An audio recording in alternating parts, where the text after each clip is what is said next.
Now, when I look at this generation, the PlayStation 5 generation, for me personally, this was the generation that got me back into gaming. This is what actually motivated me to start my YouTube channel. And it's crazy to know that a few years later, I'm like, I've got loads of these freaking stuff behind me. I've been doing YouTube for like, how long has it been? End of the year, 5 years? No, wait, it's been 5 years. I've actually enjoyed playing older games. It's been amazing. But when you think of gaming as a whole, and I don't mean to be negative, but it's just, this is something we have to talk about. Has it ever actually been this bad when it comes to prices, when it comes to game development, when it comes to developers, when it comes to spending money on your hobby? And for me, this is the only hobby I have, and it's getting very, very freaking expensive. So if you do like these daily videos, make sure you hit the like button and let's go. As you know, this generation for Xbox has been a freaking weird one. They've been so mismanaged. Now, if you remember back in May of 2025, they actually increased the price of their console. And I'm not gonna lie, when I first heard this, I was like, so you're not selling well, but you're gonna up the prices of these consoles. You had the Xbox Series X, went from $500 to $600. And when have you ever heard, as the generation has gone on, that hardware has gone up in price? It's crazy to think if you bought a PS5, it's now worth more than it was when you bought it. Especially even with the PS5 Pro that I bought, it's actually gone up in price. All of the other companies have now followed. PlayStation have increased their prices a couple of times as of April 2nd, where they literally just increased the prices of the PS5. These were the new prices. Obviously, they wouldn't actually give what they were before, but you had the PlayStation 5 go to £570.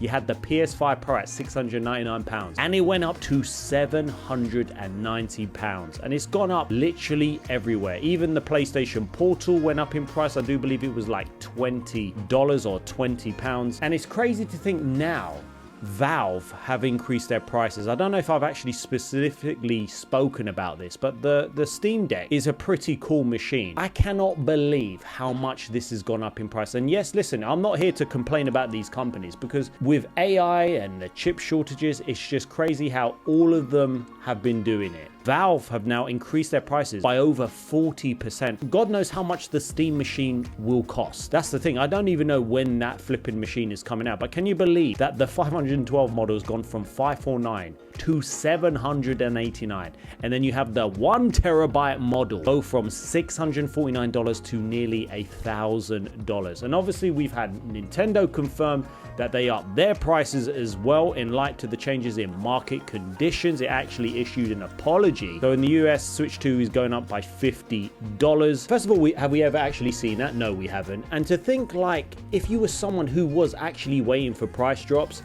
or you were someone that just couldn't afford a £600-500 system, gaming is getting super expensive. And to think, most probably, like, the Nintendo Switch 2 is probably the cheapest out of all of them in terms of current generation. That is why earlier in the year I bought a PlayStation 3, because I just forgot how good the PlayStation 3 was. I couldn't afford so many games back then, and you compare the prices to what it is now. When I look back at my PlayStation 3, I'm probably going to put it downstairs if Els lets me. I do think now people are going back to older generations, because the entry point for these consoles is just way too high.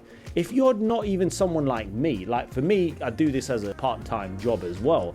I want to play the latest games. I want, you know, the 14th, 15th controller. I don't need it, but it's very expensive. All my money, apart from, you know, bills and the house and stuff like that, and, you know, Atreus, obviously, this is all for him. It's an expensive freaking hobby. And to think, not just in gaming, we've seen multiple closures, but not only just that with games. A lot of you will probably say, well, the quality of some of these games have been absolutely terrible, and you will be correct. The generation, especially for Sony, it's been the generation where they have tried to take the piss out of their audience. They've looked at us gamers and thought, how much can we're going to force live service on them. And I don't think I've ever seen that before in a generation, where you've looked at your customer base, no matter how big or small you are. The bigger you are, you should really know your core audience. But it's just crazy to think that, did you not do your research when it came to live service games? We've just seen a downgrade in a way in some studios, in some games, because games come out broken. We've had this numerous times from big developers. Ubisoft is one of them. Obviously we had the famous CD Projekt Red when they released Cyberpunk, and it's become like a known thing where you're better off waiting 6 months to a year for updates for a game. Like, even with the games that I've loved now, like I've played 007 First Light. Some of you have said otherwise in the live streams, but I've had multiple crashes and freezes, and I've had to just close the game. Luckily, it just goes straight back to where I was.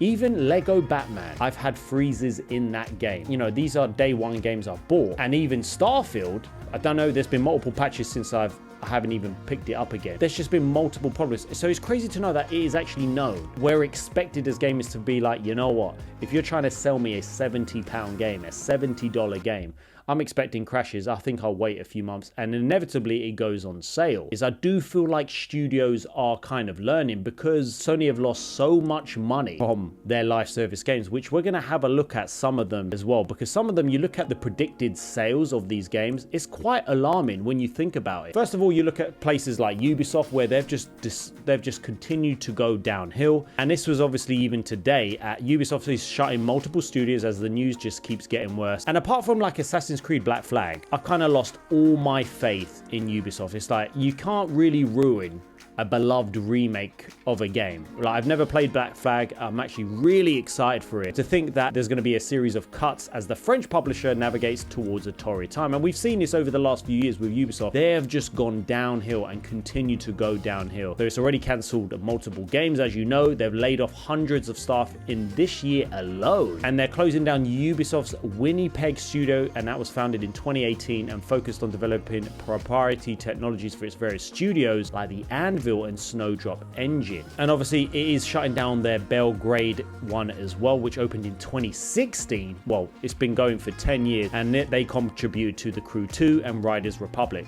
Now, I really do think we need this crash, because I feel like companies have been getting away with it ever since COVID, where the gaming industry just boomed. The other day I did a video on Xbox and PlayStation, how good it is exclusivity is going to come back. But one thing I didn't talk about, and Mystique did, another great YouTuber, I love him, and he did speak about, well, it's crazy how Microsoft deviated from the exclusivity because they were not making money. And Microsoft were probably like, that's it, you need to maximize profit. So what did they do? They decided to release their games literally on PlayStation 5. We were getting games, well, we are getting games like Halo, or we had Gears of War Reloaded, we've got Starfield on the PlayStation 5. But then I spoke about how in that recent Xbox showcase, they decided to go back to some capacity exclusivity. And what he talked about, and which I didn't think about, is that they're not doing too well, Xbox.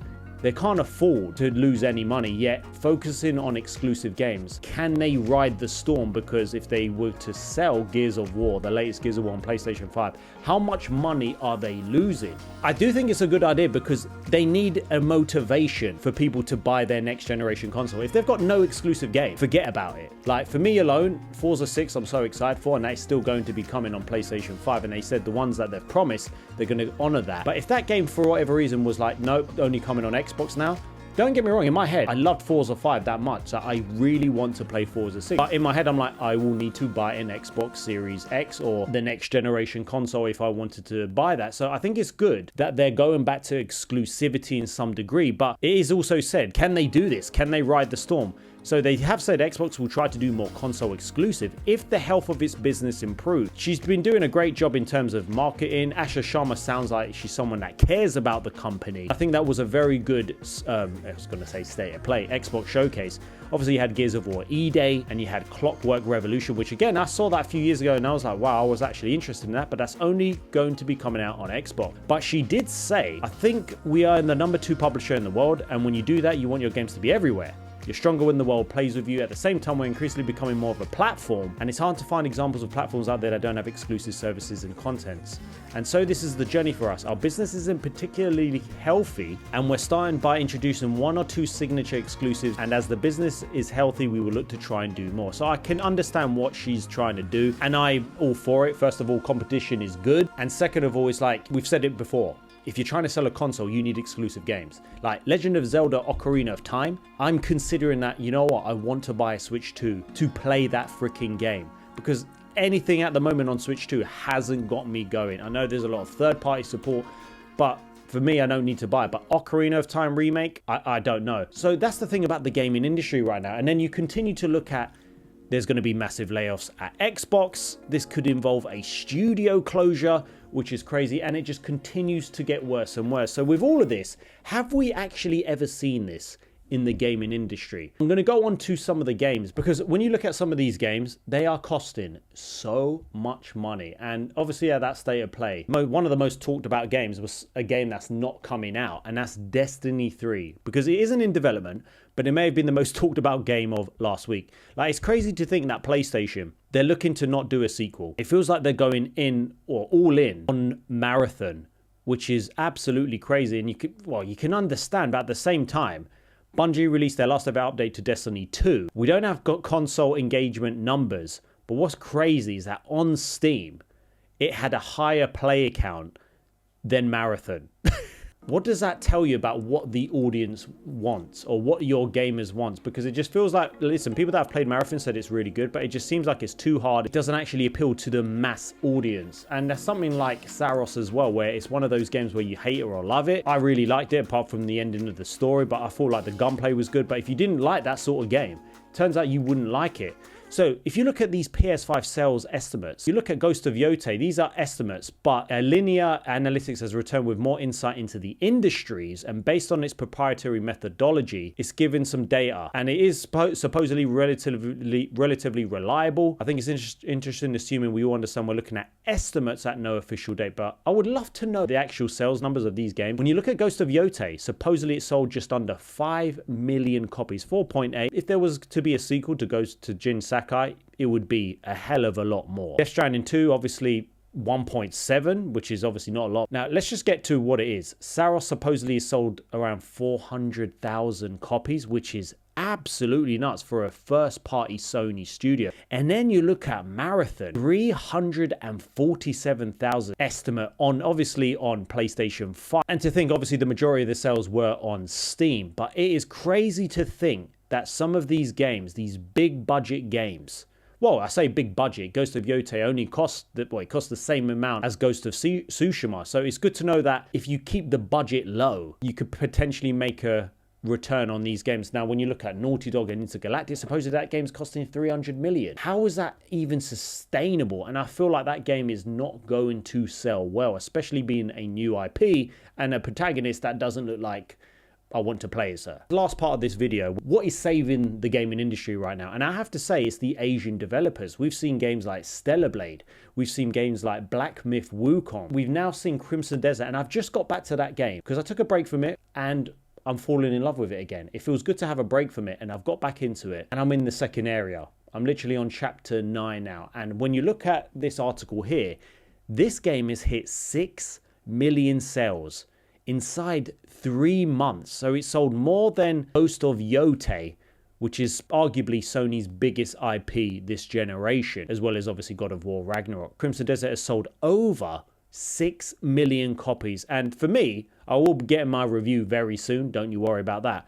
But I feel like it's the Asian developers that are saving this generation and saving gaming. And for me, what a mistake it is for Sony, focus on taking all of their resources to North America and turning their back on Japan, where I do think they need to go back to Japan, because you look at Astrobot as well, one of the best games on the PS5, 100%. And I feel like without the Asian developers this generation, and you look at like Blood Message, that looks absolutely incredible. It feels like they know their audience, and for whatever reason, whether it's because it's DEI hires, because it's just people being very, very incompetent, it makes you think, what has gone wrong in this generation? I think it's just a number of things, but I do think these big corporate companies, Sony, the people they have running them, they are mostly, if not all, responsible for this. Because when it comes to, say, games, you should really research your audience and actually think, what can we do? What's going to maximize sales? What do people want? Then you might be able to make a game that's going to sell loads of copies. If they made a Ghost of Tsushima 2,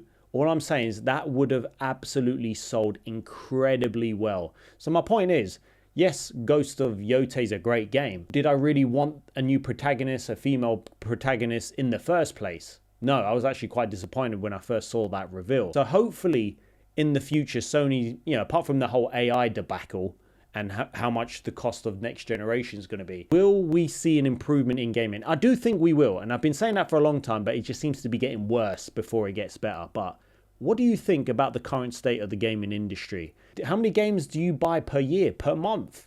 Or do you play older games? Drop your thoughts in the comments and let me know.